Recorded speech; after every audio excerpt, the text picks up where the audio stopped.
get one chance at your life. Once the time is up, once you grow old, that's it. After that, there's judgment. Where are you going to go? Well, it depends on how you live your life. Did you make an impact? Did you make a difference? Did you leave a legacy and a lineage? Did you leave people in this world to do great things? Did you leave kids? Did you build people up that are around you? And did you lead them down a path that is going to be prosperous for their life? Or did you lead them astray? Did you allow other people in the world, the general direction and trend of the world, to lead you astray, to lead you down a path mostly travelled by most people? The majority of the population, ladies and gentlemen, are not going to heaven. And that's a sad sight to see, to know that all they have to do is just come to the Lord. All that they have to do is just accept the free gift of salvation that Jesus has given to every one of us.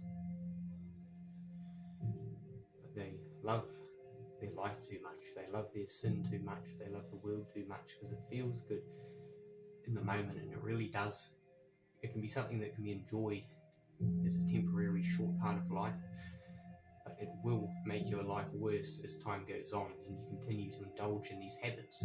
And all that happens is you get to the end of your life, you're laying there on your deathbed, and as you get closer to that time, you're about to die, and the fear builds up and becomes stronger. The regret builds up and becomes stronger, because every second that you spend putting off your dream, putting off what you know that you're possibly able to become, if you just put in the effort, the more you put that off, the less time you have to bring it all into fruition. So you're taking away from the true potential that you have in your life. The longer that you wait, the longer that you put off that dream, it becomes smaller and smaller, until eventually you put it off for so long that there's no chance that you can ever get it back.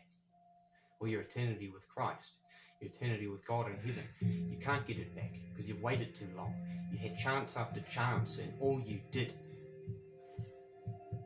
was what you felt like doing, not what was for the greater good, that was going to make your life better as time goes on. Even though it might have been challenging and you had to push yourself outside of your comfort zone, it made your life better, and it benefited you and everybody around you, instead of dragging you and everybody around you to hell, which is what sin will do. That is the deception. That is the unfiltered law of the universe that most people don't even understand that is there. We're all like sheep walking off a cliff, but we don't know that the other sheep are falling off a cliff. And we just blindly keep walking, and then we fall off the cliff. You need to be that sheep that turns back and barges the other sheep out the way, breaks free from the herd, otherwise you're going to die. Very few of us choose the path that leads to eternal life. As for most of us, we take the broad gate, broad path, the broad way that leads to destruction. And because it feels good, a lot of people, they say, well, I'll just live for my own pleasure, because that seems like the right way, because it feels good. But what they don't know is that eternity awaits them in a dark place, and their life will get significantly darker as it goes on. Health problems will start to come in from addictions.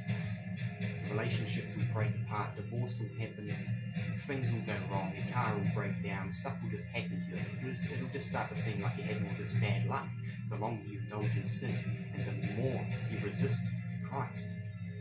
You notice all these bad things, problems start to show up, and that is because you are resisting the one that will give you life, and you're listening to the one who comes to steal, kill and destroy, which is that Satan and his demons that possess each one of us. The more we sin, we allow him to get deeper, we allow him to grow his roots into our soul, and he has more control over us, because the fruits of the Spirit are self-control. It is one of the fruits of the Spirit, and the more you operate in the flesh opposes against the Spirit. So the more that you have a lack of, the more that you exercise a lack of self-control, and you're given into temptations, therefore, Because it doesn't take any effort. In fact, you feel repelled. You feel compelled to go into temptation. It's not something that you have to force yourself to do, like going to the gym. It's how you know it's bad for you, because there's an evil force trying to drag you into the temptation. You're going to the gym, you know it's good for you, therefore you have to force yourself to do that thing that's good for you, to fight against the wickedness that's stopping you from going to the gym. But when you're in temptation, the wickedness is pushing you, right? Wickedness pushes when it knows you're doing something wrong, but wickedness holds you back when it knows you were doing something right. If you get one shot, you're going to listen to the enemy when he says that you can't do this because your father didn't do this, your mother didn't do this, your friends didn't do this, your classmates didn't do this, your workmates didn't do this, and he's going to have a lovely time making sure that you aren't going to do this as well. You are going to amount to nothing in your life. Are you really going to sit there and allow him to speak to you and your ancestors like that?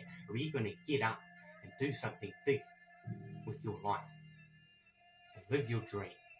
Because you get one shot, ladies and gentlemen. And if you waste this opportunity, you get chance after chance. And if you take advantage of that for too long, your true potential, you will die with it still on the inside. And that is a hard feeling. That is the most painful thing you will experience. And then to know that what comes after that is eternal destruction in the torments of the lake of fire.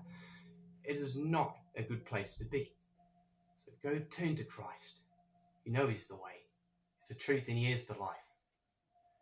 It's the only way, my friend, my brethren. Follow the Lord.